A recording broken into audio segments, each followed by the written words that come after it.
সবাই শুধু স্বার্থ বোঝে। শীতের সময় যে রোদকে মানুষ ভালোবাসে, গরমের সময় সে রোদকে মানুষ তিরস্কার করে। সুতরাং মানুষের কাছে তোমার মূল্য ততদিন, তোমাকে তার প্রয়োজন যতদিন। শত্রু বানানোর জন্য ঝগড়া করতে হবে না। তুমি ভালো কাজ করো, এমনি তোমার শত্রু হয়ে যাবে। বিবেকের চেয়ে বড় আদালত নাই। অন্যকে কাঁদালে একদিন নিজেকে কাঁদতেই হবে। বোকারাই সত্যবাদী হয়।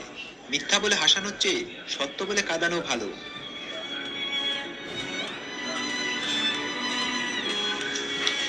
যে তোমাকে পছন্দ করে তার প্রতি সুযোগ নিও না। তোমাকে যার প্রয়োজন তাকে কখনো ব্যস্ততা দেখিও না। যে তোমাকে ভরসা করে তার সাথে প্রতারণা করো না। যে সব সময় মনে রাখে তাকে কখনো ভুলে যেও না। কারোর সাথে খারাপ ব্যবহার করিও না, কারণ মৃত্যুর আগে হয়তো ক্ষমা চাওয়ার জন্য তাকে আর খুঁজে পাবেন না।